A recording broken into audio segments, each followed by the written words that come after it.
Okay. అయితే మేము ప్రార్థన చేసుకుంటూ దేవుళ్ళలోకి వచ్చిన తర్వాత ప్రతి ఒక్కరు మేము ఎవరినైతే కొలిసామో మా గ్రామ దేవతలు కానీ గృహ దేవతలు కానీ వీళ్ళందరూ కూడా వచ్చి ఇంకా నువ్వు ఎందుకు మన దేవుళ్ళు కాని దేవుడి దగ్గరికి వెళ్ళావు, నా దగ్గరికి రా, నాకు అది కావాలి ఇది కావాలని మమ్మల్ని ఎంతో ఒత్తిడి చేసి కుటుంబంలో సమస్యలు ఒకరి తర్వాత ఒకరికి బాగోకుండా చేయటము, అనారోగ్యం పెట్టడము ఇలాంటివి చేసి ఏదైనా మీరు నన్ను తలుచుకోవాలని చెప్పి అవి బలవంతం చేసాయి. ఎవరు చేసినా సాయిబాబా కూడా మీదకి వచ్చి నువ్వు నన్ను నమ్ముకు, నన్ను ఒక్కసారి స్మరించి నీకు ఏది కావాలో అది ఇస్తాను, ఈ బాధలన్నీ పోతే నీకు ధనం ఇస్తాను, ఇవి ఇస్తాను అవి ఇస్తాను, డైరెక్ట్ మనిషి మాట్లాడినట్టే ప్రార్థన చేస్తుంటే వచ్చి దురాత్మలు వచ్చి మనిషి మీద పడి మాట్లాడాయి. అప్పుడు మేమేమన్నామంటే బ్రతికితే దేవుడు అంకుల్తో, నాతో కాదు అంకుల్తో, గ్రామ దేవతలు మాతో మాట్లాడాయి. కళలో వచ్చి భయంకరంగా మాట్లాడటం, ఈ పిల్లల్ని చంపేస్తానంటే ఇలాంటివి చెప్తుంది. అయితే ఏదేమైనా మేము యేసు ప్రభువుని నమ్ముకున్నాం, బ్రతికిన ఆయన కోసమే చనిపోయిన ఆయన కోసమే, కాబట్టి మేము బ్రతికినా చనిపోయిన ఆయన కోసమే మేము బ్రతుకుతామని చెప్పినప్పుడు చాలా వరకు మాతో అది ఇచ్చేసి తర్వాత ఏసు రక్తం ఏసు రక్తం ఏసు రక్తం అని తలంచుకున్నప్పుడు ఆ దురాత్మ నుండి విడుదల వచ్చేది. అలాగే ఎమ్మడి సేవకులకు చేసేవాళ్ళు వాళ్ళకి చెప్తున్నట్ల.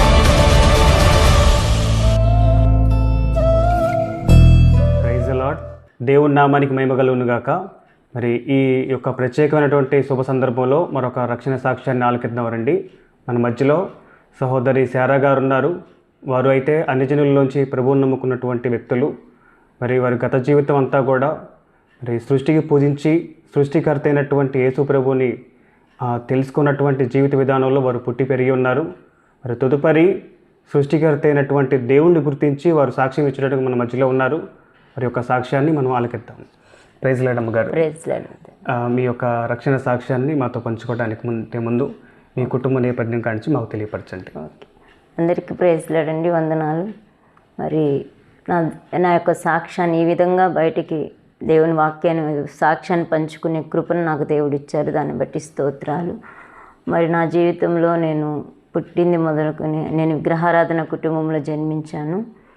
మా తల్లిదండ్రులు వాళ్ళందరూ కూడా భయంకరమైన విగ్రహారాధన చేసేవారు. నేను జన్మించింది ఎక్కడంటే కృష్ణా జిల్లా మచిలీపట్నం దగ్గర డోక్పర్ అనే ఒక గ్రామంలో నేను జన్మించాను. అలాగే మా తల్లిదండ్రులు ఎంతో విగ్రహారాధనతో ఉండేవారు. యేసు ప్రభు అంటే మాకు తెలియదు. మరి ఆ విధముగానే నేను పెరిగాను. పెరిగిన తర్వాత నేను కొంతకాలం ఒక 7 సంవత్సరాల వయసులో నేను చెన్నైలో నన్ను ఒకరు పెంచుకున్నారు, అక్కడికి వెళ్ళాను. అయితే నా పెరిగిందల్లా కూడా చెన్నైలోనే నేను పెరిగాను. నేను అక్కడ అయిన తర్వాత చెన్నైలో పెరిగిన తర్వాత మ్యారేజ్ విషయమే మరలా నేను మచిలీపట్నం రావాల్సి వచ్చింది. మచిలీపట్నంలో నేను మ్యారేజ్ ఒక ఆయన్ని చేసుకున్నాను. హిందూ టెంపుల్లో మా మ్యారేజ్ జరిగింది.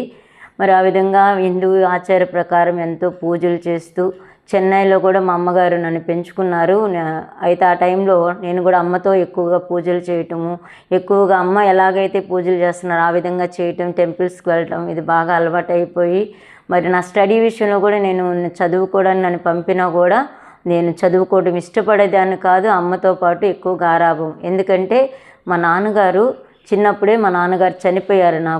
చనిపోయిన తర్వాత నన్ను పెంచుకున్న తల్లి ఏంటంటే ఎక్కడ నా బెంగ పెట్టుకుంటానని గారాబంగా నన్ను పెంచారు.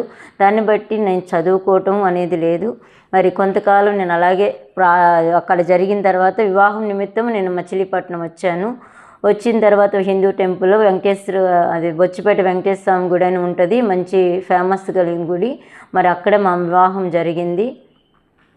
మా వివాహం జరిగిన తర్వాత మా జీవితంలో రోజు ఎంతో పూజలు నిష్ఠగా బాగా పూజలు చేస్తూ మా అమ్మగారు ఎలాగైతే మడి కట్టుకుని పూజలు చేస్తూ ఉండేవారు, మా అమ్మని బట్టి నేను కూడా అలాగే మడి కట్టుకుని అమ్మతో పాటు ఎక్కువ చేస్తూ మరి నా జీవితాన్ని మళ్ళీ వివాహం అయ్యాక కూడా అదే కంటిన్యూస్గా చేస్తున్నాను. మరి నక్కలతోట సాయిబాబా గుడి అని మచిలీపట్నంలో ఉంది. నక్కలతోట సాయిబాబా గుడి మంచి బాగా భక్తి చేసే ఉదయకాలం అక్కడికి వెళ్ళి మేము మేలుకొలుపు ఆరతి ఇచ్చేవాళ్ళం. తర్వాత మళ్ళా మా సాయిబాబాకి కాగడ ఆరతి అని 6 గంటల ఆరతి ఉండేది. మరి మా వారు ఎక్కువగా ఉదయకాలాన్ని వెళ్ళి ఏం చేసామంటే 4 గంటలకి వెళ్ళిపోయి సాయిబాబా గుడికి వెళ్ళి మేలుకొలుపు ఆరతి ఇచ్చి మరి అక్కడ కాగడ ఆరతి కూడా 6 గంటలకల్లా ఆయనే ఇచ్చి మళ్ళా మా ఇంటికి వచ్చేవారు. మా ఇంటికి వచ్చిన తర్వాత నేను ఇంటికి వచ్చే లోపు ఆయన వచ్చే లోపే మరి ఇంట్లో రాయి మామూలుగా పేడ పెట్టి అలికేసేసి మరి ఆ విధంగా ఆవు పంచకం చల్లి శుద్ధీకరణ చేసి ఆయన వచ్చేసరికి పూజ రూమ్లో నేను అన్నీ కూడా సిద్ధపరిచి ధూపం వేసి అన్నీ చేస్తూ ఉండేదాన్ని. అక్కడ ఆయన కాగడ ఆరతి పూర్తి చేసుకుని ఇంటికి వచ్చి 2 గంటల సమయం విష్ణు సహస్రనామం, లలిత సహస్రనామం, ఓం నమ శివాయ, మరి సాయిబాబా జీవిత చరిత్ర రోజు కూడా పారాయణం చేస్తూ ఉండేవారు. ఆయన వచ్చేసరికి నేను ఇంట్లో పూజలు చేయడానికి ఇవన్నీ కూడా రెడీ చేసి పెట్టేదాన్ని. ఎలా రెడీ చేసేదాన్ని అంటే కనీసం ఒక చీపిరి కూడా స్నానం చేయండి ముట్టుకునేదాన్ని కాదు. ఇల్లు శుభ్రంగా చేసుకుని స్నానం చేసుకుని చీపిరి ముట్టుకుని అప్పుడు మొట్టమొదటిగా దీపారాధన నేను చేసి మా వారికి వస్తారని అన్నీ రెడీ చేసి ఉంచేదాన్ని. మరి నా జీవితంలో భక్తి అనేది ఎంతో అది ఒక ఎక్కువ భక్తి చేస్తున్నప్పుడు చుట్టుపక్కల చూసిన వాళ్ళు ఏమనేవారంటే, ఎందుకమ్మా ఈ ముసలి భక్తి చేస్తున్నాం, మీరు యవ్వన కాలంలో ఉన్నారు, ఇప్పుడు ఇంత ముసలి భక్తి చేస్తున్నామంటే నేను అనేదాన్ని, మీరు ఈ శ్రమలు కష్టాలు ఎక్కువగా మీరు ఇన్ని పూజలు చేసినా ఇన్ని కష్టాలు పడుతున్నారంటే నేను అనేదాన్ని, గత జన్మలో చేసిన పాప పరిహారము, మరి గత జన్మలో చేసిన పాప పరిహారం వల్ల నేను ఈ విధమైన ఇది చేస్తున్నాను, ఈ పుణ్యమంతా మరొక జన్మకు వస్తుంది, నాకు సాయిబాబా పరీక్ష పెడుతున్నాడని చెప్పి ఎన్ని సమస్యలు వచ్చినా అట్లాగే విగ్రహారాధన ఎక్కువ చేస్తూ ఉండేవాళ్ళమే. అదే రీతిలో మరి నాకు ప్రెగ్నెన్సీ వచ్చింది. నాకు ఒక పాప. మీరు బాబా పూజలు మాత్రం చేసేవాళ్ళు లేకపోతే ఇతర దేవతలకు కూడా? లేదన్న, బాబా పూజలు ఎక్కువ, బాబా పూజలు. తర్వాత మా వారు వాళ్ళ గృహదేవతలు ఎక్కువ మంది ఉండేవాళ్ళు. రాజమ్మ, రమణమ్మ, పంట్లమ్మ అని మా వారిది కృష్ణ, అక్కడ మన వైజాగ్ దగ్గర మెట్టవలస గ్రామం. అక్కడైతే వాళ్ళకు కూడా ఎక్కువ పూజలు చేసేవాళ్ళు. వాళ్ళ ఇంట్లో గృహదేవతలు ఉండేవాళ్ళు. రమణమ్మ, రాజమ్మ, పంట్లమ్మ, మరి ఇంటి వెలవేలుపు, దుర్గమ్మ అని వీళ్ళందరూ ఉండేవాళ్ళు. అంటే వీళ్ళందరూ ఏంటంటే మొదటి పంట వస్తే ఎలాగైతే మనం పంటని దేవుడికి ఇస్తామో అదే రీతిలో మొదటి పంట అంటే గర్భఫలాన్ని కూడా ఆ దేవతకి అర్పించాలి. ఇప్పుడు 7 నెలలు అలా ఆ టైంలో ఒక ఇంత దొంతు అట్టులు వేసేసి ఒక తెల్ల చీర కట్టుకుని మరి నా గర్భంలో ఉన్న పిండాన్ని ఆవిడికి అర్పించాలి. అర్పించేసేసి ఏం చేయాలంటే ఆవిడ పేరు పెట్టుకోవాలి. మొదటగా ప్రథమ బిడ్డకి పేరు పెట్టుకోవాలి. అదే రీతిలో అలాంటి దేవతలు. తర్వాత ఇంటి వెలవేలుపు దుర్గమ్మని మా వాళ్ళ ఇంట్లో పెద్ద పెద్ద కత్తులు ఉంటాయి. ఆ కత్తులతో అంటే వీళ్ళు ప్రతి ఒక్కరిది వీళ్ళ తాతగారి ఇంట్లో పూజ రూమ్ ఉంటుంది. ఇక్కడి నుంచే వాళ్ళు ప్రతి గ్రామంకి, ఆ గ్రామంలో ఏ ఇంటికి వెళ్ళినా కూడా ఆ ఇంటికి దీపారాధన వెళ్ళాకే వాళ్ళు ఏదైనా శుభకార్యం చేసుకుంటారు. ఆ విధమైన భక్తితో కూడినది. ఎందుకంటే వాళ్ళు మా వాళ్ళ తాతగారు రాముల వారి గుడి కట్టించారు. రాముల వారి గుడి వాళ్ళ గ్రామంలో కట్టించిన తర్వాత అదే రీతిలో ఏదైనా ఏ పూజా కార్యక్రమం ఏదైనా మొదటగా పీటల మీద, రాముల వారి పీటల మీద కూర్చుంటాం. కళ్యాణం రోజు మొట్టమొదటిగా మా గోత్రపోళ్ళే కూర్చోవాలి అక్కడ. ఈ విధమైన భక్తి పూజా కార్యక్రమం ఏదైనా మా గ్రామంలో మమ్మల్ని మెయిన్గా పెట్టి మా గృహంలో నుంచే ఇది దేవుడి గది, ఇది దేవుడి ఇల్లు అని చెప్పి ఇక్కడి నుంచే ప్రతి ఇది కూడా దీపారాధన వాళ్ళ గృహాలకు వెళ్తుంది.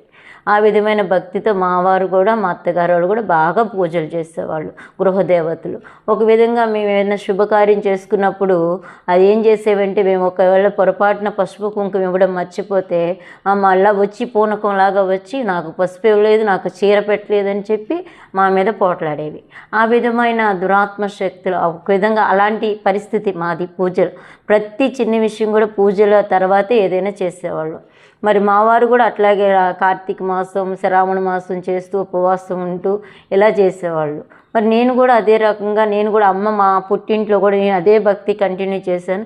అదే మళ్ళీ నేను ఇంకా వివాహం అయ్యాక ఇంకా ఎక్కువైపోయి మరి సాయిబాబా దగ్గర ప్రతిదీ కూడా సాయిబాబా గుళ్ళోకి వెళ్ళి మాకు కనీసం ఏదన్నా పిల్లలకి బిస్కెట్ పెట్టాలని కూడా అది సాయిబాబాకి అర్పించే పెట్టేవాళ్ళు. అయితే నిష్ఠగా భక్తి చేయడానికి ఎవరు మీకు ప్రేరకులు? ఇంత నిష్ఠగా అంటే మా అమ్మ వాళ్ళే చేసేవాళ్ళు. మా అమ్మగారు చెన్నైలో ఉండేవాళ్ళు. చెన్నై అంటేనే తెలుసు కదా, భయంకరమైన విగ్రహారాధన. దాంట్లో మా అమ్మగారు బాగా చేసేవాళ్ళు, మడి కట్టుకుని చేసేవాళ్ళు.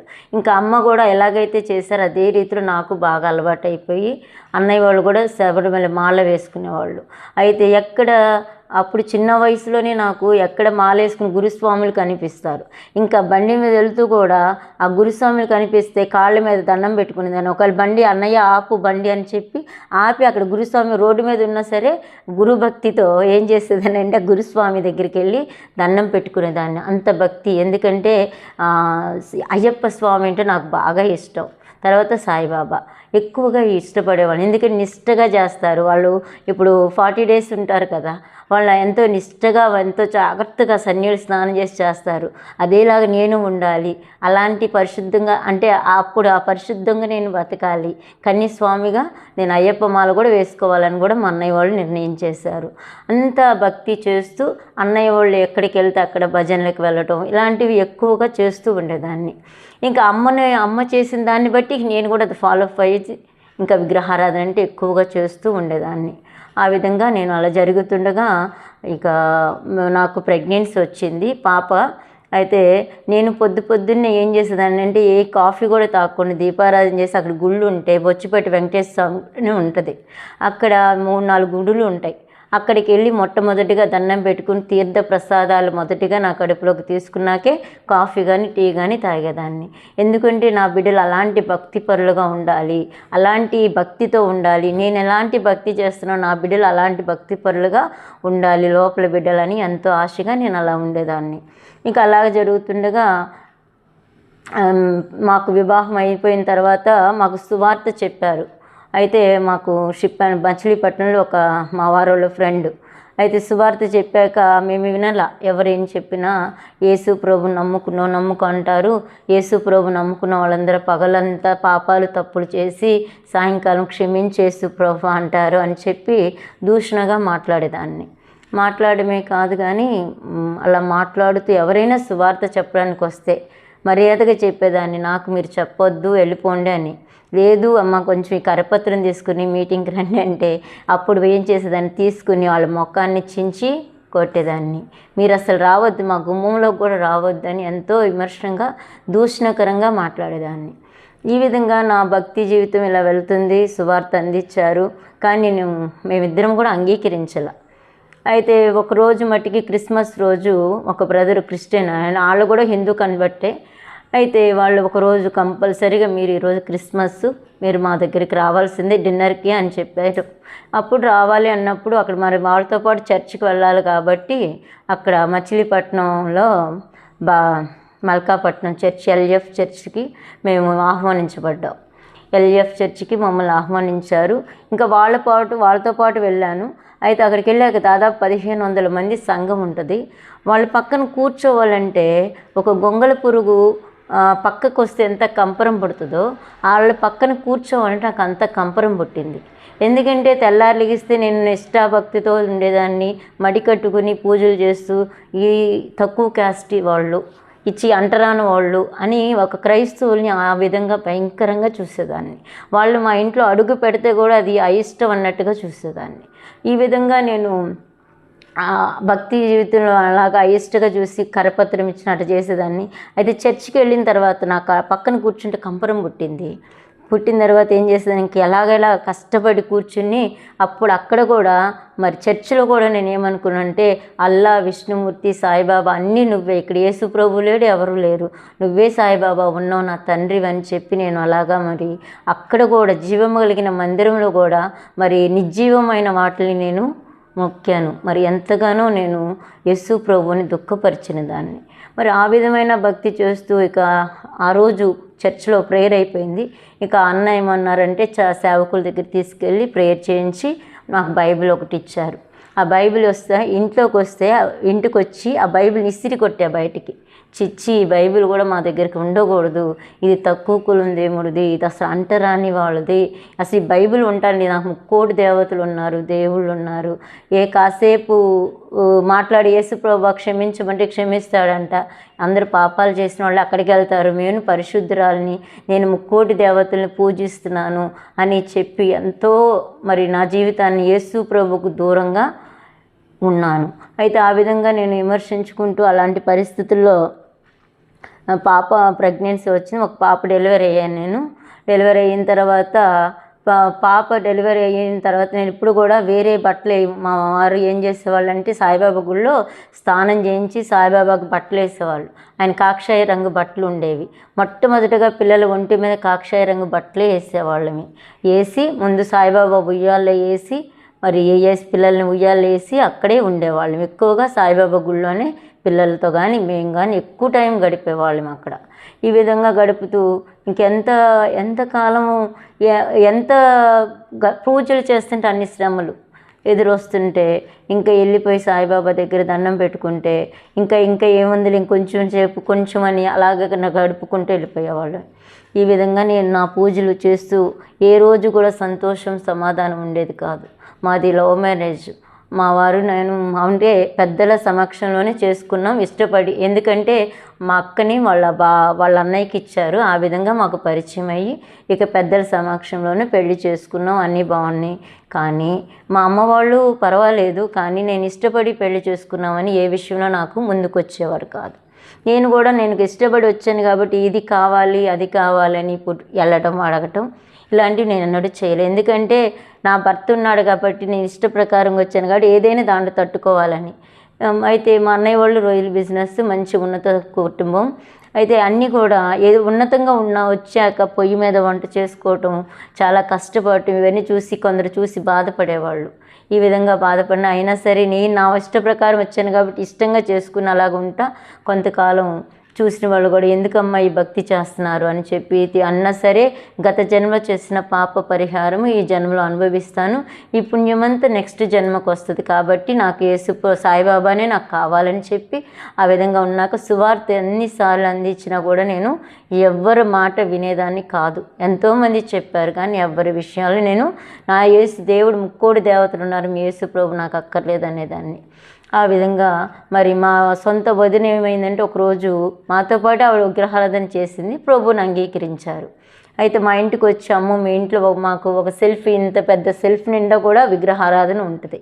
ఎప్పుడు కూడా నైవేద్యం నిత్య నైవేద్యం ఉంటుంది ఇంట్లో. నిత్య దీపారాధన, నిత్య నైవేద్యం. 12 గంటలు అయితే సాయిబాబాకి నైవేద్యం పెట్టాలి, భోజనం ఒక మనిషికి పెట్టినట్టుగా. పూజలతో పాటుగా ఇంకేమన్నా వాటికి సంబంధించినటువంటి పుస్తకాలు ఏమైనా చదివారు?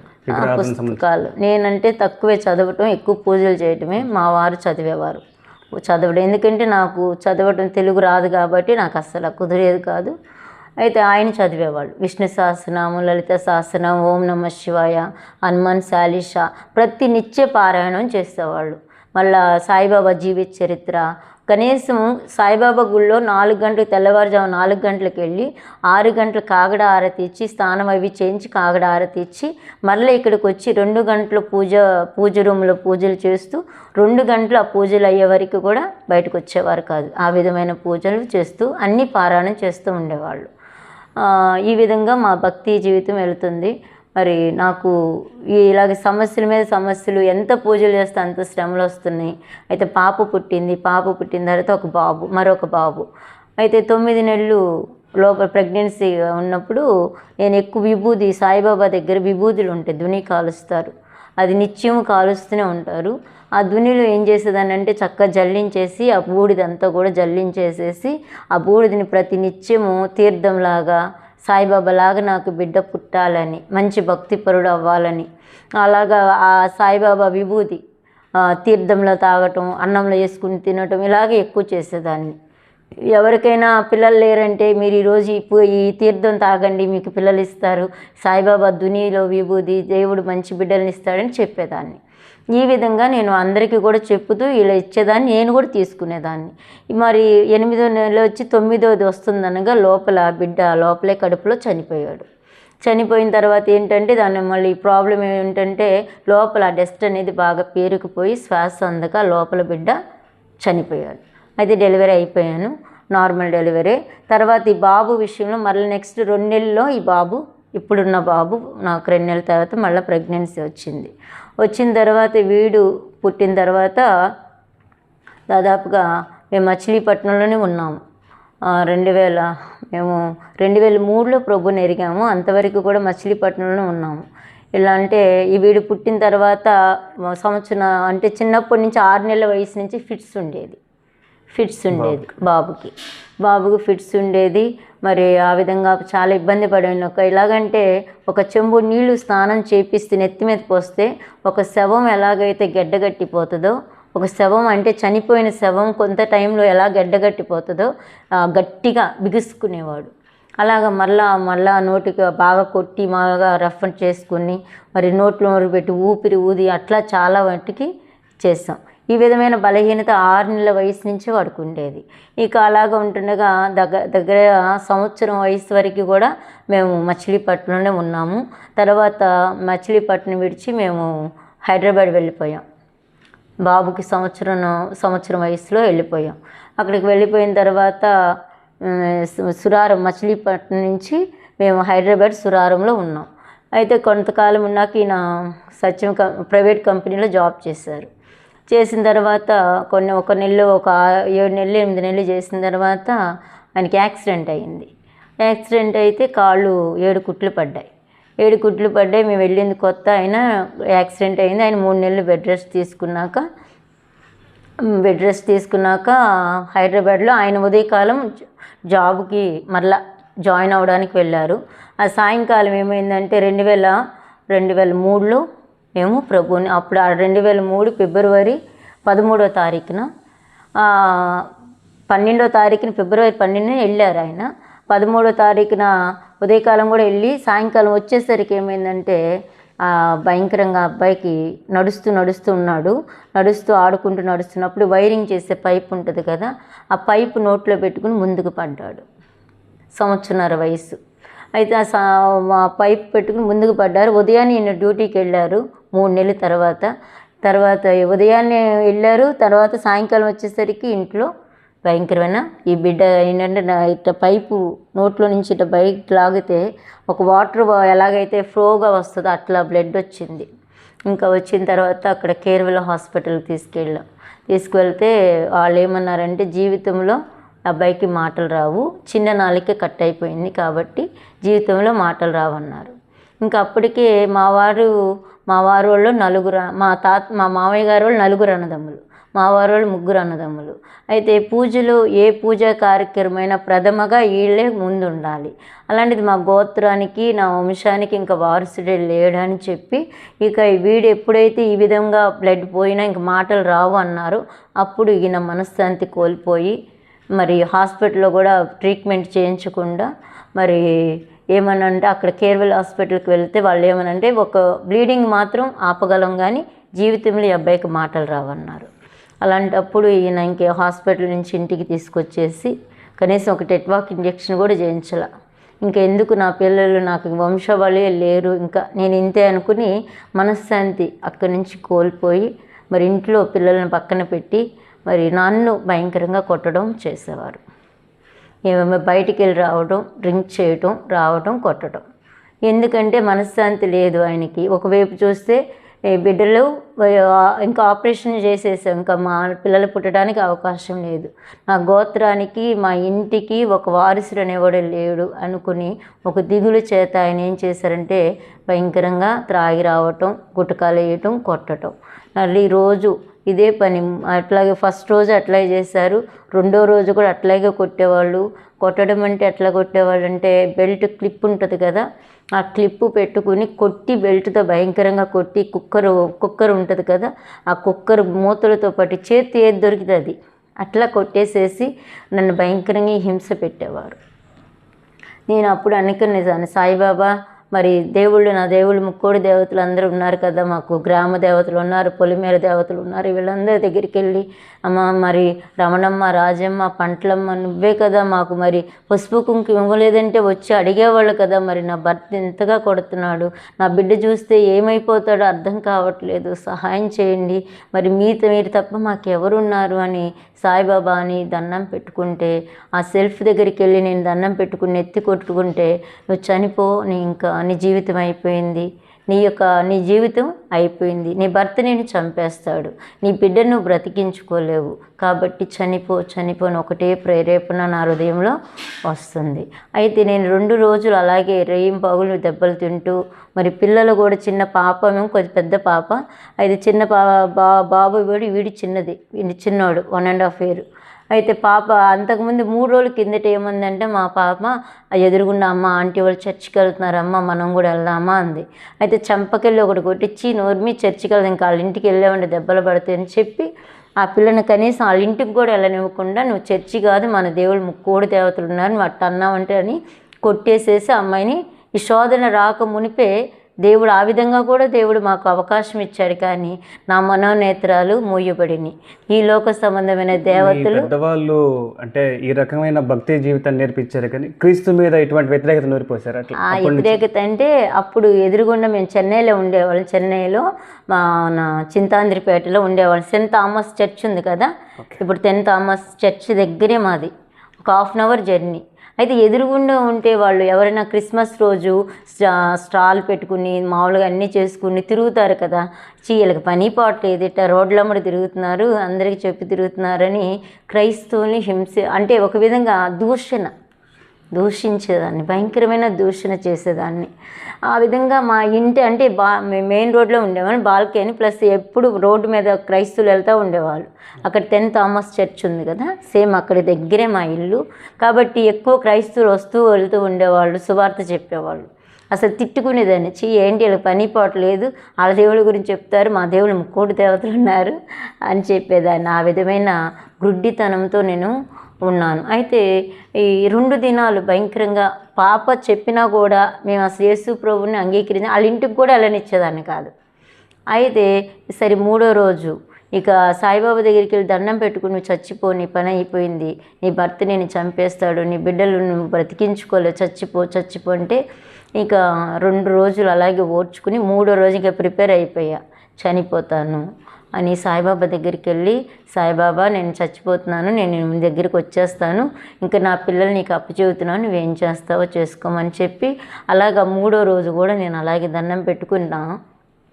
దండం పెట్టుకున్న తర్వాత ఒకవైపు చచ్చిపోని ఒకటే ప్రేరేపణ, ఒకవైపు ఎంత దండం పెట్టుకుంటే అంత చచ్చిపో అని వస్తుంది. మరొక మనసు అంటుంది, నువ్వు చనిపోతే నువ్వేమైపోతావు, నీ బిడ్డలు ఏమైపోతారు, నీ భర్త యవ్వన కాలంలో ఉన్నాడు కాబట్టి తను మరొక వివాహం చేసుకుని నీ బిడ్డల పరిస్థితి ఏంటి అని. అప్పుడు మరలా ఆలోచించాను, నిజమే కదా, మరి నా భర్త నా పిల్లలు ఏమైపోతారు అని ఆలోచిస్తూ ఆ రోజు అట్లాగా అనుకుని ఏడుస్తూ ఉన్నప్పుడు మా తమ్ముడు, మేము కూడా హిందువైనా మా నాన్నగారు చనిపోయిన తర్వాత మా అమ్మగారు ప్రభుని అంగీకరించిన తర్వాత తమ్ముడిని క్రైస్తవ హోంలో చదివించారు. వాడు చక్కగా క్రైస్తవ భక్తి నేర్చుకుని మంచిగా దేవుళ్ళో ఎదుగుతున్నాడు. అలాంటి సమయంలో వాడిని కూడా ఒక క్రైస్తవుడిగా ఉన్నవాడిని హిందువుడిగా మార్చాను. ఎందుకంటే మా వారు మాల వేసుకునేవారు, సాయిబాబా యేసు ప్రభు అంటే ఈ మాల, నల్లమాల, అయ్యప్ప మాల వేసుకునేవారు.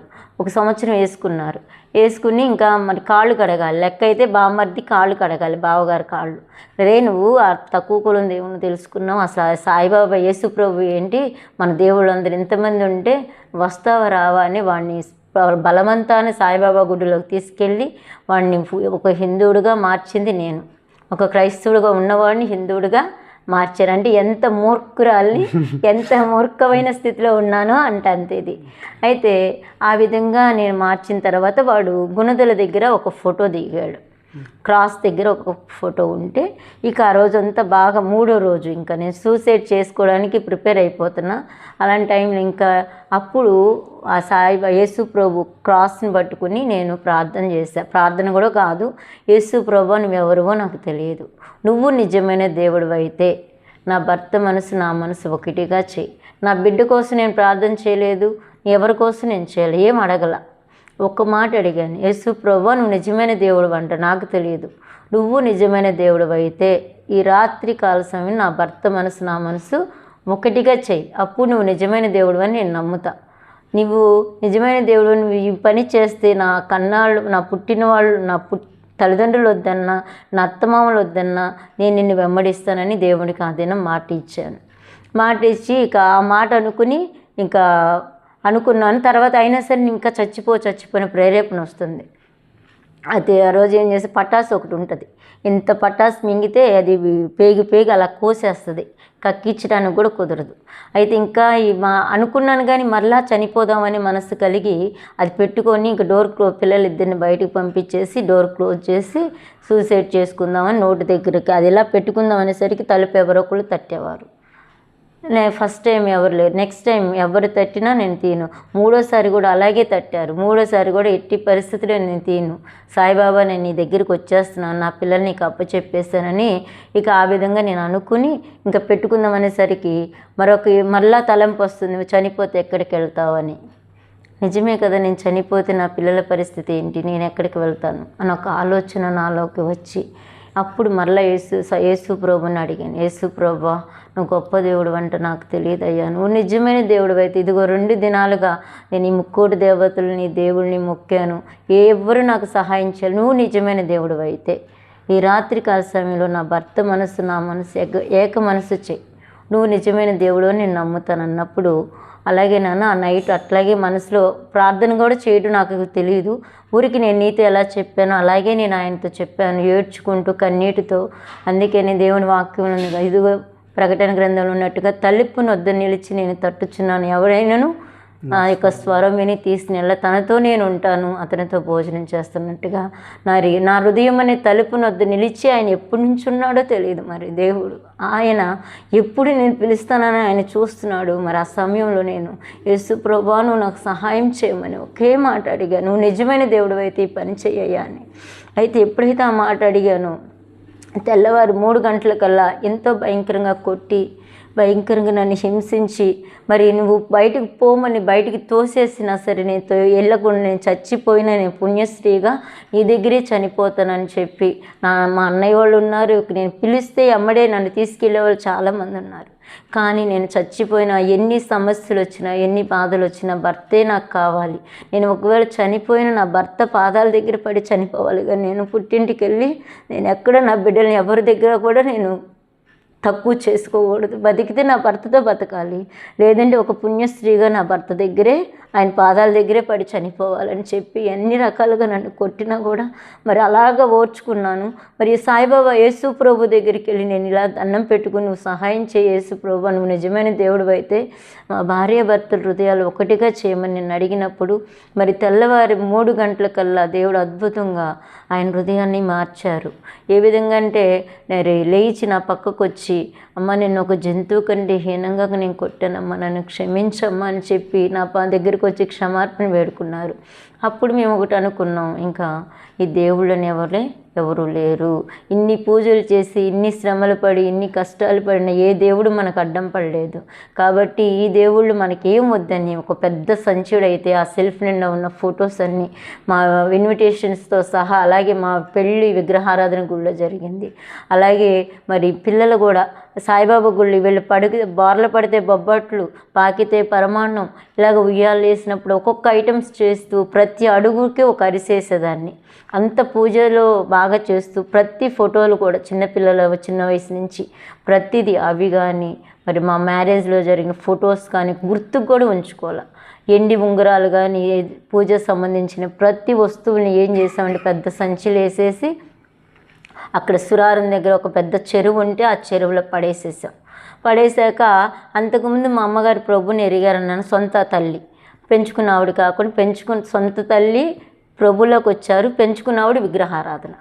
అయితే ఈ సొంత తల్లి మా నాన్నగారు చనిపోయాక ప్రభుని అంగీకరించాక మా అమ్మగారు మా ఇంటికి వచ్చినా కూడా విగ్రహ సంబంధమైన అర్పణించినది పెట్టేసేదాన్ని. నేను దేవునికి ప్రసాదాలు కూడా పెట్టేసేదాన్ని. ఎందుకంటే మా అమ్మ అనేది నాకు ప్రసాదాలు పెట్టొద్దమ్మా, మీ దేవుళ్ళు పెట్టొద్దు అనేది.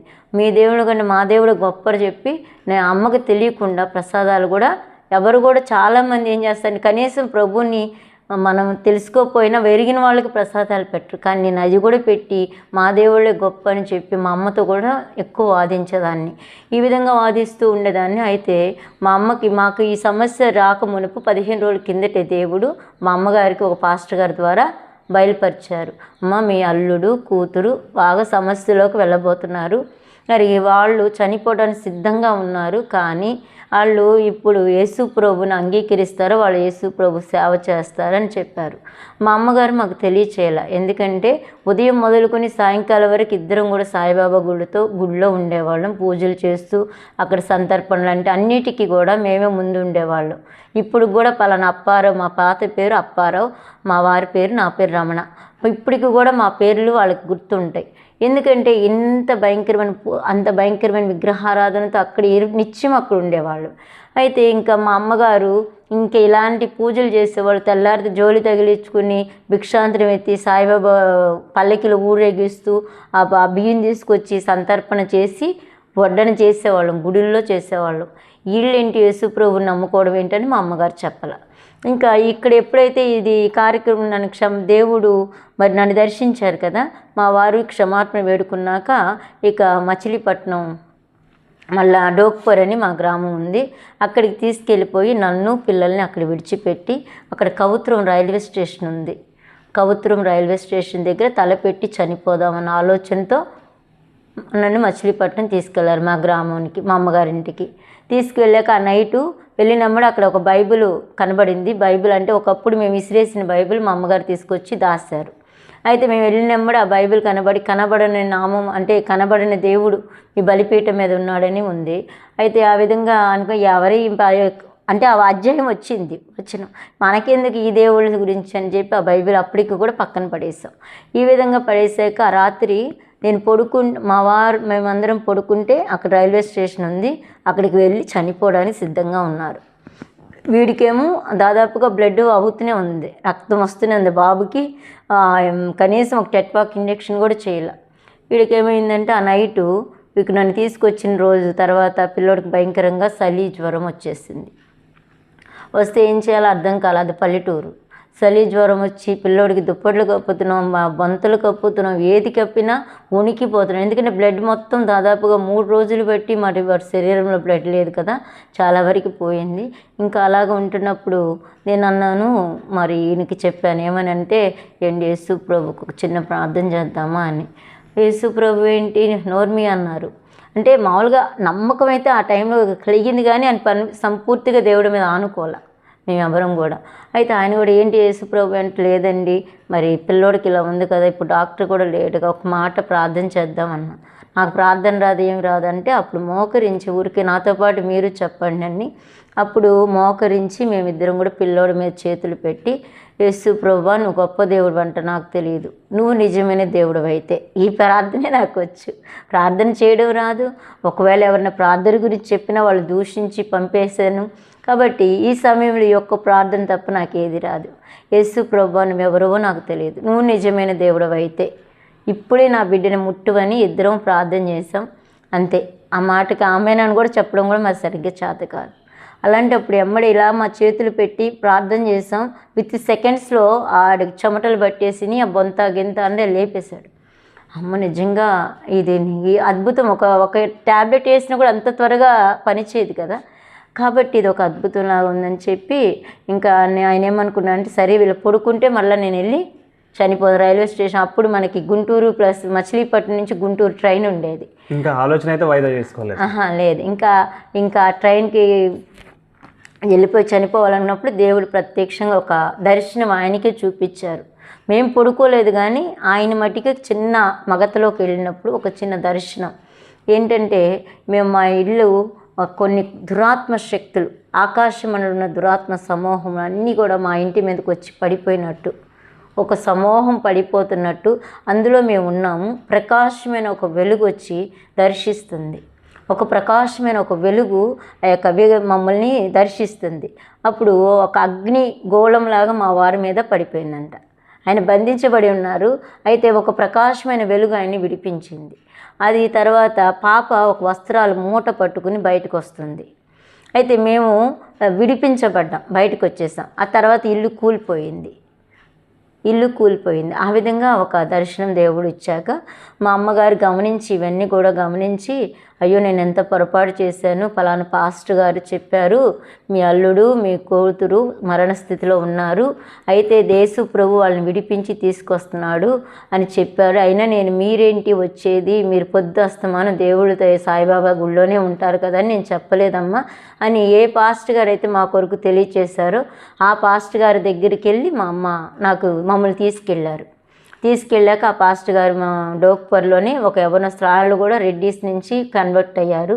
యవనస్తులు మంచిగా అక్కడ మా కోసం ప్రార్థన చేసినప్పుడు ఏదైతే జరిగిందో అవన్నీ కూడా స్పష్టంగా మాకు తెలియచేశారు. ఈ విధంగా మీరు చేసిన ఆ యొక్క పూజలకు సంబంధించిన దురాత్మ శక్తులు మిమ్మల్ని పాడు చేయాలనుకుని, కానీ యేసు ప్రభు సేవ మీరు చేయాలి అని చెప్పి మీరు అంతకుముందు ఏ స్థలంకి అయితే వెళ్ళారో మందిరానికి, అదే మందిరానికి వెళ్ళండి అని ఆయనే చెప్పారు. మీరు ఇంతకుముందు ప్రభుని ఎరిగినప్పుడు ఎప్పుడైతే మీకు సువార్త అందించబడిందో అదే మందిరానికి వెళ్ళండి అని ఆయనే చెప్పినప్పుడు మరలా మేము తిరిగి మచిలీపట్నం వచ్చి ఒక చిన్న ఇల్లు మల్కాపట్నంలో ఎల్ఎఫ్ చర్చికి దగ్గరకి వెళ్ళి తీసుకుని, ఏ చర్చికి అయితే ప్రారంభంలో వెళ్ళి పాస్టర్ గారు బైబిల్ ఇచ్చిన ఇసిరాను అదే చర్చిలోకి వెళ్ళి అది మళ్ళీ పాస్టర్ గారి దగ్గరికి వెళ్ళి, అన్న ఇలాగ జరిగింది, మా పరిస్థితి ఇలా ఉంది, మరి మాకు నెమ్మది లేదు, చనిపోవాలి అనుకుంటున్నాం అన్నప్పుడు ప్రతి విషయం కూడా ఆయన మాకు, నా తమ్ముడా మీరు దేవుణ్ణి తెలుసుకోండి, మీరు రండి మీకోసం నేను ప్రార్థన చేస్తానని ఒక తల్లిదండ్రుల కంటే మిన్నైన ప్రేమని, దేవుని ప్రేమని వాళ్ళు మాకు చూపించారు. మరి ఆ విధంగా మేము మచిలీపట్నం వచ్చాము. వచ్చిన తర్వాత కొన్నాళ్ళకు ఏం చేయాలంటే తినటానికి, అంటే అక్కడ జాబ్ రిజైన్ కూడా చేయలేదు, పరిస్థితిని బట్టి వచ్చేస్తాం హైదరాబాద్లో. అయితే తర్వాత మళ్ళీ ఇంట్లో కావాలి కదా, కాబట్టి ఇక్కడికి వచ్చిన తర్వాత మరలా ప్రార్థన చేసుకుని ట్రైన్లో నేను హైదరాబాద్ వెళ్తుండగా దేవుని స్వరం ద్వారా మాట్లాడుతున్నాడు. ఈయన ఏమనుకున్నారంటే మరి మాకు ఏమీ లేదు తినటానికి, మరి ఏ విధంగా మేము బ్రతకాలి ప్రభువా, బ్రతకాలని చనిపోదాం అనుకున్నాం, కానీ నీకోసం మరి బ్రతకాలని ఆశపడుతున్నాం, మరి ఏ విధంగా మేము బ్రతకాలి, ఏ విధంగా ఉండాలి అనుకున్నప్పుడు మరి హైదరాబాద్ మరలా వెళ్తే ప్రార్థన చేసుకుని వెళ్తే దేవుడు ట్రైన్లో వెళ్తుండగానే ఇంట్లో దేవుడు మాట్లాడారు. ఏమనంటే ఆకాశ పక్షులు చూడు, అవి విత్తవు కోయవు కొట్లను కూర్చుకునవు, వాటిని పోషించిన వాడు నిన్ను పోషించరా అని ఈ స్వరం దాదాపుగా ఆయనకి వినబడుతూ ఉందంట. అది మనకు తెలియదు, కానీ ఈ స్వరం అయితే వినబడుతుంది.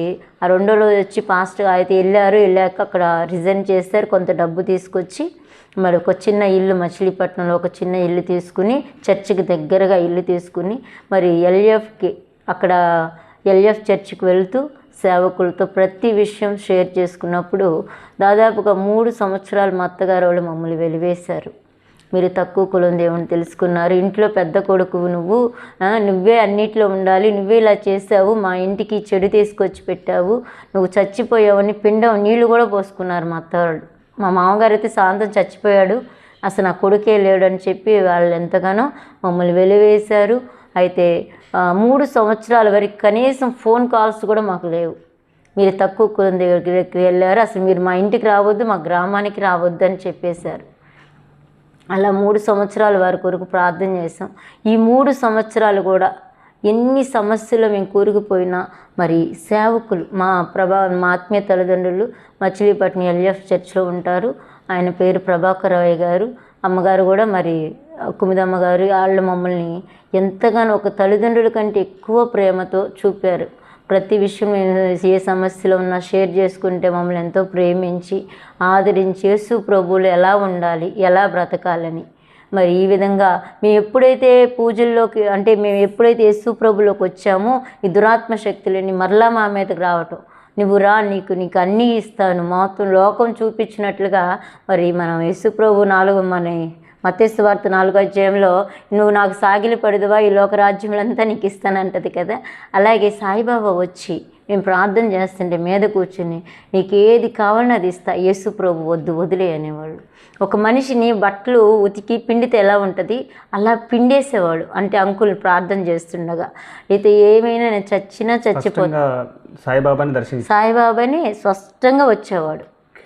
వచ్చి మనిషిని నువ్వు నన్ను ఒక్కసారి దండం పెట్టుకో, నీకు ఏది కావాలో అది ఇస్తా, డబ్బు ఇస్తా, ధనం ఇస్తా, నీకు ఏది కావాలో అది ఇస్తా, నువ్వు ఒక్కసారి నాకు సాగిలి పడమనేవాడు.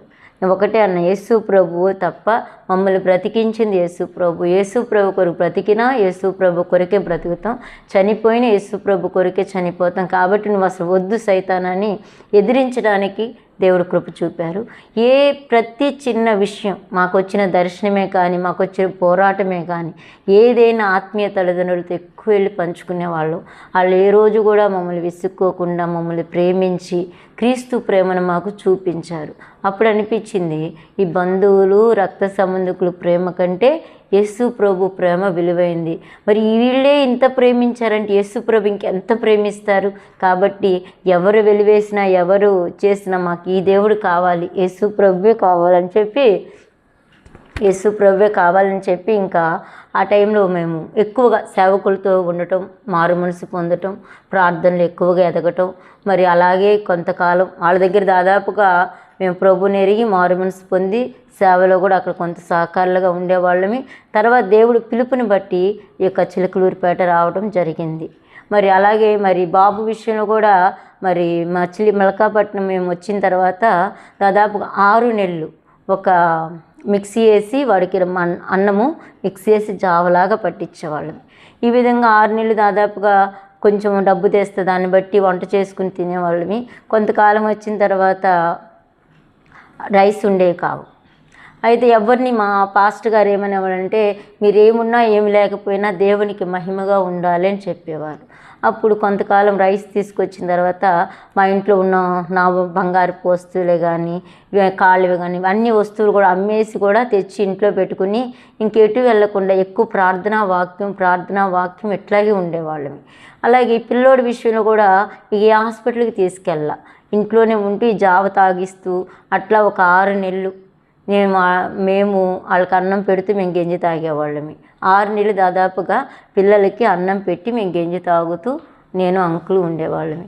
ఆ విధంగా చేస్తూ మరి ఒకరోజు ఏమైందంటే గంజి కూడా లేదంటే ముందు రోజు రైస్ లేవు, ఇంకా గంజి కూడా లేకపోతే పక్కన వాళ్ళ దగ్గరికి వెళ్ళి మరి అక్క కొంచెం బట్టలకు గంజి పెట్టాలి ఇవ్వరా అని చెప్పి ఆ విధంగా అడిగి ఆ గంజి పక్కన పెట్టి మరి ఒకరోజు అయితే గంజి ఇవ్వాలి పిల్లలకి, తెల్లారితే రైస్ కూడా లేదు. అయితే ఆ రాత్రంతా కూడా మరి కూర్చుని నేను అంకులు ప్రార్థన చేసుకున్నాం.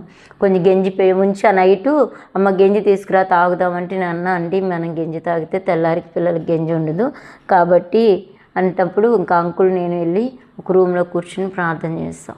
ప్రభువా, మరి ఇంతవరకు మేము గంజి తాగి ఉండడానికి సహాయం చేస్తావు. మరి తెల్లారితే బిడ్డ చూస్తే ఏవి కూడా ఆహారం తినలేని పరిస్థితి. మరి ఈ బిడ్డ గంజి ఎలా ఇచ్చేది? మేము ఎవరి దగ్గరికి వెళ్ళి ఏం చెప్పగలము? నువ్వు కదా యేసు ప్రభువా సహాయం చేయమని మేము రాత్రంతా కూడా ప్రార్థన చేసినప్పుడు, ఏ డాక్టర్ అయితే జీవితంలో ఈ బిడ్డకి మాటలు రావన్నాడో, ఏ డాక్టర్ అయితే ఇంక ఆపరేషన్ చేసినా ఇంక జీవితంలో రాదని చెప్పాడో, అట్లాంటి చెప్పినప్పుడు ఆ డాక్టర్స్కి మాట కంటే దేవుడు ఎలా చేశాడంటే ఆ రోజు అద్భుతంగా తెల్లారి మేము ప్రార్థనలోనే ఉన్నాము. బాబు చిన్న అడుగులు వేసుకుని మా మీదకి వచ్చి, అమ్మ గంజిపోయావా అని ఒక గ్లాస్ పట్టుకుని వీడు వచ్చి, అమ్మ గంజిపోయావా అంటే పట్టుకుని ఏడ్చాం. ప్రభువా, ఈ మాట ఎవరు చెప్పారు? నీ దగ్గర కదా నేను అడుగుడి మీకు ఇవ్వబడినాను, నీ దగ్గర మేము మొరపెట్టుకున్నాం. మరి ఆ బిడ్డ జీవితంలో మాటలు రావన్నావు అన్నారు డాక్టర్స్, ఎంతోమంది చెప్పారు, చిన్న నాలిక కట్ అయిపోయింది. మరి ఈరోజు ఈ బిడ్డ ఈ విధంగా ఒక స్వరం ఇచ్చావు, అమ్మ గెంజిపోయమన్నాడు అని ఎంతో ప్రార్థన చేసి దేవుని స్తుతించాము. ఆది మొదలుకొని ఇప్పటి వరకు కూడా దేవుడు అద్భుతంగా వాడికి మంచి స్వరం ఇచ్చాడు, చక్కగా పాట పాడతాడు, దేవుని మహింపరుస్తాడు. మరి ఈరోజు డిగ్రీ పూర్తి చేసుకుని మరి వాడు ఇతరులకు ఉపయోగకరంగా వాడు ఉన్నాడు. కాబట్టి దేవుడే లేకపోతే ఈరోజు నేను ఇక్కడ ఉండేవాళ్ళం కాదు. సురారంలోనే మా జీవితం 2000 ఇప్పుడు యేసుప్రభుని నమ్ముకోవడానికి ఇలాంటి కారణాలు చెప్తా ఉన్నారు. అంటే వాళ్ళ జీవితాలు జరిగినటువంటి అద్భుత కార్యాలను బట్టి వాళ్ళు యేసుప్రభుని నమ్ముకొని చెప్తున్నారు.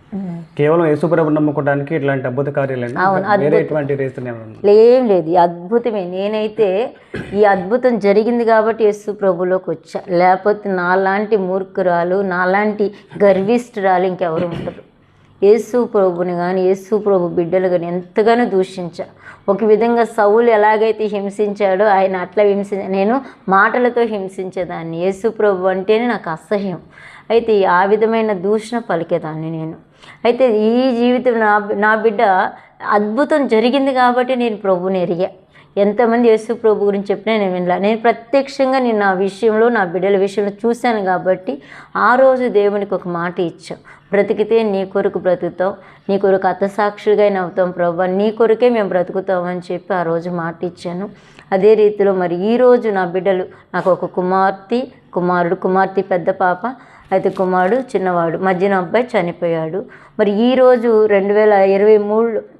2003లో మేము ప్రభుని అంగీకరించాము. మరి ఇప్పటి వరకు కూడా మరి పేటలో మరి మా గ్రామంలో కూడా సువార్త చేయడం, అక్కడ ఒక చర్చి కట్టడం అయింది. ఇంకా అక్కడ సెటిల్ అయిపోదాం అనుకున్న సమయంలో దేవుడు ఏం చెప్పారంటే, అక్కడ కాదు పలానా చోటకి మీరు పేట రావాలి అని చెప్పి మాట ఇచ్చారు. ప్రభు చూపించిన దాన్ని బట్టి, ప్రభు పిలుపుని బట్టి పేటకు రావటం జరిగింది. మరి ఇక్కడ కూడా దేవుడి కృపను బట్టి మరి పరిచర్య మరి బొప్పూళ్ళలో జరుగుతుంది. చర్చి కట్టుకొని దేవుడి దయ వల్ల బొప్పూళ్ళలో పరిచర్య ఉంది, అలాగే చిలకలూరుపేటలో కూడా పరిచర్య ఉంది. మరి నందిపాడు 3 స్థలంలో దేవుడు పరిచర్య మాకు ఇచ్చారు.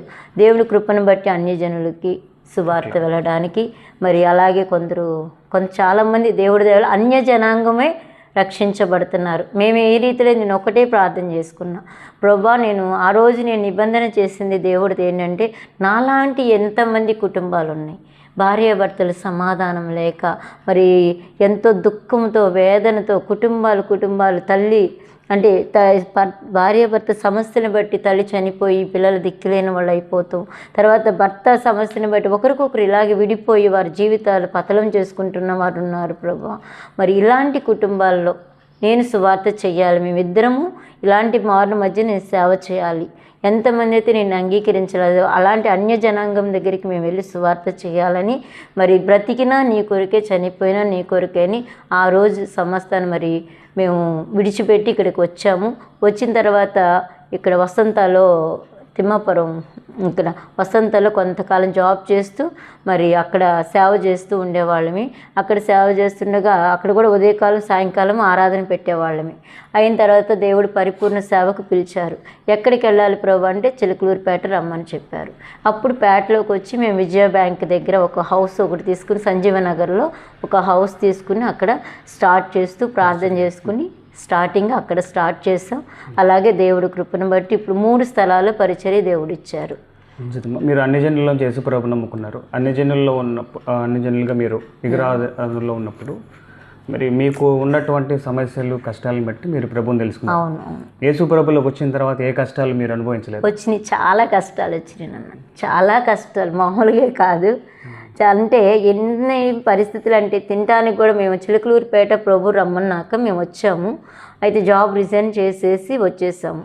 వచ్చిన తర్వాత నేను అంటే ఆయన రిజైన్ చేశారు కదా, నేనైనా వెళ్దాం కంపెనీకి అని వెళ్తుంటే దేవుడు నాతో కూడా మాట్లాడాడు. ఏమనంటే, ఇంకా అక్కడ ఐగుప్తి బానిసత్వం నుంచి నేను విడిపించాను, నిన్ను అభిషేకించుకున్నానని చెప్పి దేవుడు మాట్లాడారు. మరి మేమిద్దరం కూడా ప్రార్థన చేసి, ప్రభా మరి నువ్వు పిలిచావు కదా మేము వచ్చాము, మరి అంటే ఇలాగ ఇంకెంతైనా ఇంట్లో రెంట్ కట్టుకోవడానికి కూడా ఇబ్బంది అయ్యేది. అయితే ఒక 21 రోజులు పేటలోకి వచ్చిన కొత్తలో 21 రోజులు ఉట్టి మంచినీళ్ళు తాగి నేను కానీ పిల్లలు కానీ అలాగే ఉంటూ ప్రార్థన చేసుకున్నాం. ప్రభా నువ్వు పిలిస్తే కదా మేము వచ్చాము, మరి మా పరిస్థితి ఏంటి, మరి జాబ్ రిజైన్ చేయమన్నారు, రిజైన్ చేసి వచ్చాం, మరి పిల్లల్ని ఎలా చదివించుకోవాలి, పిల్లల్ని ఎలా పోషించుకోవాలి అని ప్రార్థన చేసుకుంటున్నప్పుడు మా తర్వాత ఒక సంఘంలో మాకు ఆహ్వానించారు. అక్కడ మేము వెళ్ళాము. తర్వాత ఎట్లా ఏదేమైనా పిల్లల్ని అలాగ నిదానంగా చదివించుకుంటూ మాకు మచిలీపట్నం ఒక హౌస్ ఉంది, అది అమ్మేసేసి ఇక ఆ డబ్బుల్ని పెట్టుకుని వీళ్ళకి చదివించడం కానీ మెయింటైన్ చేసుకోవడం అలాగే చేసుకునేవాళ్ళు. యేసు ప్రభువును నమ్ముకో ముందు కష్టాలు అనుభవించారు కదా, యేసు ప్రభువును నమ్ముకున్న తర్వాత కూడా అదే అనుభవిస్తే పెద్ద వ్యత్యాసం ఏంటి? వ్యత్యాసం లేదు, కానీ అప్పుడు అనిపించింది అప్పుడులో ఉన్న కష్టాలు శ్రమల కంటే ఇప్పుడు ఈ కష్టాల్లో సంతోషం సమాధానం వస్తుంది. ఎందుకంటే అప్పుడు డబ్బు ఉండేది, చాలా డబ్బులు, హైదరాబాద్ ఉన్నప్పుడు చాలా డబ్బు ఉండేది, చేతి నిండా డబ్బులు ఉండేవి, అంత చక్కగా మనశ్శాంతి లేదు, సంతోషం లేదు, సమాధానం లేదు. ఎన్ని వచ్చినా ఎంత డబ్బు వచ్చినా ఇంట్లో సమాధానం లేదు. డ్రింక్ చేసి రావటం, ఇలాగే కొట్టుకోవటం, ఇంట్లో కుటుంబంలో అసమాధానంతో ఉండేది. కానీ ఈరోజు ఒక నీళ్లు తాగినా కూడా కుటుంబముగా ఒక చోట కూర్చుని మనస్ఫూర్తిగా దేవుని సన్నిధిలో ప్రార్థన చేసుకుని ఆయన నీతి మార్గం, ఒకప్పుడు నా వ్యసనాలు లేవు, ఒకప్పుడు నా బలహీనతలు లేవు, ఈరోజు ఏం తిన్నా తినకపోయినా కుటుంబముగా ఒక చోట కూర్చుని ప్రార్థన చేసుకుంటూ ప్రతి సమస్యని ప్రభు పాదాల దగ్గర పెట్టి మరి ఆయన సన్నిధిలో మనం ప్రార్థన చేసినప్పుడు ఏలియా కాకోలములతో పోషించబడినట్లుగా మమ్మల్ని దేవుడు అలా పోషించేవాడు. అద్భుతంగా మనకు తెలియని వాళ్ళు ఎవరో వచ్చేసి గుమ్మం దగ్గర రైస్ పెట్టేవాళ్ళు. అలాగా దేవుడు వాగ్దానం ఉంది కదా, ఆకాశ పక్షులు చూడు అవి విత్తవు కోయువు కొట్లను కూర్చుకొనువు వాటిని పోషించిన వాడు నిన్ను పోషించరా అన్నాడు కదా. అదే రీతిలో దేవుడు అద్భుతంగా నన్ను ఏం చేశాడంటే ఆ విధంగా నన్ను మమ్మల్ని పోషించేవాడు. ఈరోజు ఏమి ఆహారం లేదా, మోకరించేవాళ్ళని పిల్లలతో సహా మోకరించి ప్రార్థిస్తే అది తలుపు దగ్గర వచ్చి ఉండేది. ఈరోజు రైస్ కావాలా, లేకపోతే కూరగాయలు కావాలా, లేకపోతే ఈ పచ్చడి టేస్టీగా నాకు ఒక పచ్చడి ఒక ఏదైనా మనసు అనిపిస్తే ఏదైనా కర్రీ కావాలన్న దేవుడు అద్భుతంగా అది ఏ విధంగా వచ్చేది తెలియదు, మా గుమ్మం దగ్గర ఉండేది. ఆ విధమైన సంతోషం, అబ్బా నిజంగా ఇది ఒక అద్భుతం కదా. ఇలాగ నాన్న చాలా అద్భుతాలు, ఒక్కటి కాదు రెండు కాదు. మరి మేము మొట్టమొదటిసారి ఒక చిన్న ఇల్లు మచిలీపట్నంలో, మేము మల్కాపట్నంలో ఒక చిన్నది ఒక తాటేకి పాక ఒక 3,000 రూపాయలు పెట్టి మేము తీసుకున్నాక ఆ తాటేకి పాకకి కనీసం వర్షం వస్తే ఆ మచిలీ బండ్లు ఎక్కువ వర్షాలు వస్తాయి, ఒకటే నీరు పడేది. అయితే తలుపు చెక్కలు తీసి ఆ చెక్కల మీద పిల్లల్ని పడుకోబెట్టి మేము అలా ప్రార్థన చేసుకుంటూ కూర్చునేవాళ్ళు. అయితే ఒక భక్తులు అంతకుముందు భక్తులు దానిలయ్య గారని వాళ్ళకి చరిత్ర చదివి వాళ్ళ ప్రకారంగా సేవలు ఎన్ని సమస్యలు వచ్చినా, దేవుడిని అడిగాక ఎన్ని సమస్యలు వచ్చినాయో వాటిని బట్టి ఏం చేసేవాళ్ళు అంటే వాళ్ళు ఏదైతే చేశారో ఆ చరిత్ర అలాగే సేవకులు చెప్పిన ప్రతి మాటని పెట్టుకుని ముందుకు వెళ్తూ మరి అట్లాగే ఓర్చుకుని ప్రార్థన చేస్తూ ఉండేవాళ్ళని. మరి ఒకరోజు ఏమైందంటే వర్షం పడుతుంది, నాకు కనీసం బాత్రూమ్స్ కూడా అక్కడ కంఫర్ట్గా ఉండేది కాదు, మెయిన్ రోడ్డు సరిగ్గా కుదిరేది కాదు. అప్పుడు ఏడ్చుతూ ఉండేవాళ్ళం. ఒకవైపు చూస్తే వర్షం పడుతుంది, మరొక వైపు చూస్తే మర్మం అనేది అంటే ఒక రూమ్ అనేది స్పెషల్గా ఏం లేవు మాకు, ఏంటి అని దండం పెట్టి ప్రార్థన చేసుకుంటున్నప్పుడు ఒక సొరపాదు ఎప్పుడు మేము అసలు విత్తనం కూడా ఇలా మరి ఏ విధంగా వచ్చిందో తెలియదు. ఒక సొరపాదు వచ్చి ఇటువైపు బాత్రూమ్ ఉంటుంది, ఇటువైపు హౌస్ ఉంటుంది. ఇటు ఒక పాయ లేచి చక్కగా ఆ తాటేకు మామూలు ఇల్లంతా కూడా కప్పేసింది. సొరపాదు తెలుసు కదా, సొరపాదు చక్క ఆకు మీద ఆకు ఉంటుంది కదా, అప్పుడే ప్రార్థన చేసేవాళ్ళం, ప్రభా యోనాకి సొరపాదు ఇచ్చావు కదా, యోనా విషయంలో ప్రభా ఎండగా ఉన్నప్పుడు మరి సొరపాదుని పంపావు కదా ప్రభా, మరి మీ బిడ్డలమైన మరి మా బిడ్డల విషయంలో నువ్వు పంపిస్తావు ప్రభా అని చెప్పి యోనా గ్రంథాన్ని తీసి చదువుతూ మరి సొరపాదు విషయంలో అది మామూలుగా నీడ కోసం ప్రార్థన చేసేవాళ్ళు. అద్భుతంగా ఒక సొరపాదు వచ్చి ఒకవైపు ఇటు బాత్రూమ్ వైపు ఒకవైపు హౌస్, అలా అయితే 2 రకాలైన సొరకాయలు వచ్చేవి. అసలు చాలా టేస్టీగా ఉండేది. అది మరలా మేము గడ్డి అంటే ఇల్లుని కంప్లీట్గా బాగు చేసుకోగలమనే వరకు కూడా అది అంతవరకు ఆ ఇంటి మీద ఉండేది నాన్న. అలాగే మరి ఒకరోజు మాకు స్టవ్ లేదు, అంటే ఇలా గాలి కొట్టుకునే స్టవ్వే. అప్పుడు మచిలీపట్నంలో బాగా వర్షాలు వచ్చినాయి. అయితే ఏం చేయాలి, వంట చేయాలి, పుల్లలన్నీ తడిచిపోయినాయి, ఏం చేయాలో అర్థం కాక ఇంకా అప్పుడు ప్రార్థన చేసుకుంటే దేవుడు ఒక ఆలోచన ఇస్తున్నాడు. ఏమనంటే ఆ వర్షం నీరు తీసుకొచ్చి ఆ స్టవ్లో పోసి గాలి కొట్టండి అని చెప్పి. అప్పుడు ఇంకా విశ్వాసంతో ఏం చేసామంటే ఇంకా వర్షం నీళ్ళుతో స్టవ్లో పోసి కిరసన్ కూడా లేదు మా దగ్గర, అప్పుడు కొనుక్కునే స్తోమత కూడా లేదు. ఆ విధంగా వెళ్ళి మేము పోసి ఇలా గాలి కొట్టినప్పుడు అన్నం అయిపోయింది, ఆ పూట తినేసాం. ఆ విధంగా దేవుడు నీటి ద్వారా మండించాడు, ఏంటంటే ఆహారం అయ్యేటట్టుగా దేవుడు సహాయం చేశాడు. ఆ విధంగా చాలా కష్టాలు వచ్చినాయి, కానీ ప్రతి కష్టంలో సంతోషం, ఇది ఉంటే చాలు, యేసు ప్రభు కొరకే మనం బ్రతకాలి. ఎన్ని శ్రమలు వచ్చినా దేవుని వాక్యం అంటే నాగటి మీద చెయ్యి వేసి వెనక చూసేవాడు నాకు పాత్రుడు కాదు అంది. ఆ విధంగానే పిల్లల స్టడీ విషయంలో కూడా వాళ్ళు బాబుకైతే ఇంటర్ అయితే 2 సంవత్సరాలు చదివాడు, చదివించుకోవడానికి కూడా ఇబ్బంది అయింది. అయితే మాకున్న వస్తువులే కానీ ఇల్లుతో సహా మచిలీపట్నంలో ఉన్న ఇల్లుతో సహా అమ్మేసేసి తీసుకొచ్చి మరి ఇక్కడ పిల్లలు చదివించడం కానీ మాకు కావాల్సిన అవసరతలకు కానీ చేసేవాళ్ళం. ఏ ఒక్క స్థలంలో జీతానికి ఒక చర్చిలో చేయడం కానీ జీతం పుచ్చుకోవడం కానీ ఇంతవరకు లేదు. మేము ఎంతోమంది మమ్మల్ని పిలిచారు, అయినా సరే దేవుడు సేవకు ప్రభు మీరు పిలిస్తే వచ్చాం కాబట్టి మీరే మమ్మల్ని పోషించండి అన్నప్పుడు 21 రోజు ఉపవాసం ఉండి మేము ప్రార్థన అయితే చేసుకున్నాం, కానీ కనీసం పిల్లలు కూడా నీళ్ళే తాగారు. అయితే ఆ విధంగా ఉన్నప్పుడు పక్కన ఒక ఆవిడ మాకు అంటే మేము వెళ్ళిన తర్వాత 21 రోజు ఒక ఇంట్లోనే ఉన్న తర్వాత పక్కన ఆవిడ ఏం చేసిందంటే గబక్కుని వచ్చి, ఆవిడ కూడా ప్రభుని ఎరిగిన ఆవిడే.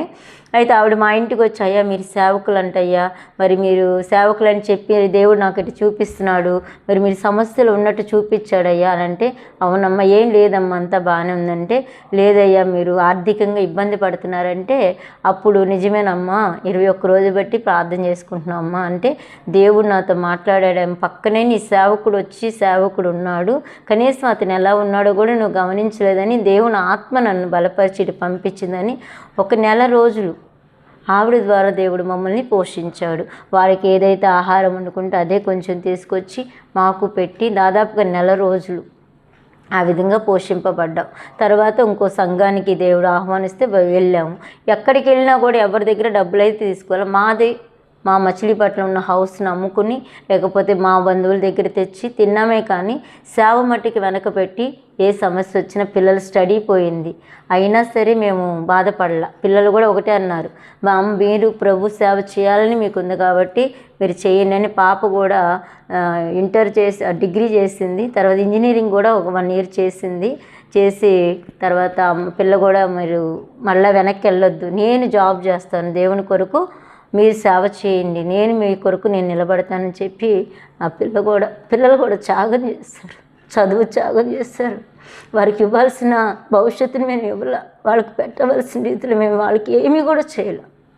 అలాంటప్పుడు కూడా నా పిల్లలు ఏ రోజు నాకు ఇది పెట్టలేదు అది పెట్టలేదు, అందరిలాగా నన్ను ఉంచలేదు అని ఏ రోజు నా బిడ్డలు నన్ను ప్రశ్నించాల. నా బిడ్డలు నా కుమార్తె అమ్మ, నేను ముందుకు నాడి మీరిద్దరికీ సేవ అంటే ఇష్టం కాబట్టి మీరు సేవ చేయండి, నేను మీ కొరకు నిలబడతాను. తన చదువులు త్యాగం చేసుకుంది, తను మమ్మల్ని ఎంతో పోషించి, అలాగే ప్రతి విషయం ఆ పిల్లల శాలరీస్ మీదే, అమ్మాయి చేసిన శాలరీ మీద, అబ్బాయి చిన్నవాడే, మరి అమ్మాయి చేసి మరి అన్నిటికీ ముందుండి మీరు వెనక్కి వెళ్ళొద్దు డాడీ, ఎన్ని సమస్యలైనా ఎన్నైనా మేము తట్టుకుంటాం, నేను ఉంటాను డాడీ అని చెప్పి, మరి ఆడపిల్లైనా సరే మరి అబ్బాయి చిన్నవాడు కాబట్టి అమ్మాయి నిలబడి మాకు ఎంతో సపోర్ట్గా ఉంది. అదే రీతిలో పిల్లలకు కూడా మరి బాబు కూడా ఇంటర్ 2 సంవత్సరాలు ఆపేసేసి మరి 3వ సంవత్సరంలో ఏదో ఒక దేవుడి కృపను బట్టి అలాగా చదువుని ఏ రోజు కూడా మా చదువులు పాడు చేశారు, మా జీవితంలో సుఖం లేదు, మాకు ఎప్పుడు ఈ అడ్జస్ట్ అయ్యే జీవితమేనని ఏ రోజు కూడా నా పిల్లలు అడగలేదు. ఏ రోజు అడగకుండా వాళ్ళు ప్రతి విషయంలో మాకు సహకరిస్తూ మరి మా కుమారుడు కూడా వాడు కూడా తన స్వయం కృషితోనే మేమేమీ పెట్టకుండా వాళ్ళే కష్టపడి ఖాళీ టైంలో ఏదో ఒకటి పని చేసుకుని వాళ్ళ డబ్బులు వాళ్ళే సంపాదించుకున్నారు. మేముగా ఏమి కూడా వాళ్ళకి ఇవ్వలేదు. మా వంతు మేము ఒకటే ప్రార్థన చేసాం, ప్రభా నీ సేవ నీది, మరి నీ సన్నిధికి మేము వచ్చాము, నా బిడ్డలు నీ వాళ్ళు, మరి నీవు చేయాలి, నీ పని మేము చేస్తున్నాం కాబట్టి మా పని నువ్వు చేయంటే, మరి అదే రీతిలో పిల్లలు కూడా వాళ్ళు సొంతంగా కష్టపడి ఒక్కొక్క రూపాయి సమకూర్చుకుని వాళ్ళ స్టడీకి వాళ్ళే డబ్బులు సమకూర్చుకున్నారు. ప్రతిదీ విశ్వాసమేనన్న, దేవుడు కృపను బట్టి ప్రతి విషయంలో దేవుని పాదాల దగ్గరికి వెళ్ళినప్పుడు దేవుడు ఇంతవరకు కూడా నా బిడ్డల్ని కానీ నన్ను కానీ దేవుడు ఎప్పుడు విడిచిపెట్టలే. ప్రతి అవసరత ఆయన తీర్చాడు. మరి ఈ శ్రమలో కూడా ఎంతో సంతోషం, నిందలు వస్తాయి, అవమానాలు వస్తాయి, ఎన్నో వస్తున్నాయి, కానీ ఇందులో ఉన్న సంతోషం అప్పుడు శ్రమలు పడ్డాం, కానీ ఆ శ్రమలు వేరు ఈ శ్రమలు వేరు. కాబట్టి మనం ఎప్పుడైతే శోధింపబడతామో అప్పుడే మనం సువర్ణముగా తయారు చేయబడతాం. శోధింపబడకపోతే మనం సువర్ణంగా తయారవ్వలేము. ఒక క్రైస్తవ జీవితం ఏంటంటే మన క్రైస్తవ జీవితం శ్రమలతో కూడింది. కాబట్టి మన జీవితంలో దేవుడు కానీ ఇందులో ఎంతో నెమ్మది, సమాధానం, సంతోషం దేవుడు ఇస్తాడు. కాబట్టి ఆ శ్రమల కంటే ఈ శ్రమలు ఎక్కువైన ఏం కాదు. కాబట్టి యేసుప్రభుని ఎరకమునుపు నేను యేసుప్రభుని ఎంతో హింసించాను, ఎన్నో రకాలుగా దూషణించి యేసుప్రభు బిడ్డలు దూషించి ఇప్పటికీ నేను పశ్చాత్తాపన పడుతున్నా. మరి ఈరోజు అలాంటి దూషణగా అంటే ఎంతమంది కుటుంబాలు అయితే అలాంటి మాట్లాడారు, అలాంటి వాళ్ళు అన్య కుటుంబాలు, కొన్ని కుటుంబాలు కట్టబడటం, కొన్ని సంవత్సరాలుగా 10 సంవత్సరాలు బట్టి విడిపోయిన వాళ్ళు కూడా వెళ్ళినప్పుడు వెళ్ళినప్పుడు మేము వెళ్ళి వాళ్ళతో మాట్లాడినప్పుడు అద్భుతంగా కుటుంబాలు కట్టబడటం, అలాగే దేవుడు అనేక విషయాలు దేవుడు సహాయం చేశాడు. మరి దేవుడు ఇంతవరకు మాకు ఇచ్చిన పరిచర్యను బట్టి మరి 3 స్థలాల్లో పరిచర్య ఇచ్చారు. మరి నాకు 2 పిల్లలు, మరి ఆ పాస్టర్ గారి పేరు అబ్రహాం గారు. మరి మా జీవితంలో మేమంతవరకు దేవుడు అప్పు చెప్పిన సేవని నమ్మకంగా మేము చేసి దేవునికి మహిమకరంగా ఉండాలని ఆశపడుతున్నాం. అందునల్లమ్మ గారు ఇప్పటిదాకా సాక్ష్యం ఇచ్చినందుకు మీకు ధన్యవాదాలు తెలియపరుస్తూ ఉన్నాను. మరి ఈ సాక్ష్యం ద్వారా మన దేశంలో ఉన్నటువంటి భారతీయులు విగ్రహారాధన క్రమంలో జీవించేటువంటి వాళ్ళు దయచేసి అమ్మగారి సాక్ష్యం ద్వారా కనీసం కళ్ళు తెరవాలని, కనీసం సత్యాన్ని గుర్తించాలని, మరి ఆవేశంతో ఈ రోజున సువార్త చెప్తున్నటువంటి వ్యక్తులను దూషించి భయంకరంగా మరి వారి మీద దాడులు చేస్తూ ఉన్నారు. మరి అమ్మగారు కూడా ఒకప్పుడు క్రైస్తవ్యం అంటే పడదు, యేసుప్రభు అంటే పడదు, యేసుప్రభు పిల్లలు వచ్చి ఇంటికాడికి వచ్చి కరపత్రాలు ఇచ్చినా సరే వాటిని చింపేసేటువంటి వ్యక్తి. మరి తను అటువంటి జీవిత విధానం కలిగినటువంటి ఆ స్థితిలో నుంచి దేవుడు అద్భుతమైన రీతిలో పట్టుకొని ఈ రోజున చిలకలూరుపేట అనేటువంటి ప్రాంతంలో గొప్పగా సేవ జరిగిస్తూ ఉన్నారు. అమ్మగారికి అయ్యగారికి మరి ఆరోగ్యాన్ని ఇవ్వాలి ప్రభు, అనేక ప్రాంతాలు ఇంకా బహుబలంగా వాడుకోవాలని మనస్ఫూర్తిగా కోరుకుంటా ఉన్నాం. మరి ఇచ్చిన సాక్ష్యాన్ని దేవుడు దీవించి ఆశీర్వదించును గాక. ఆమేన్.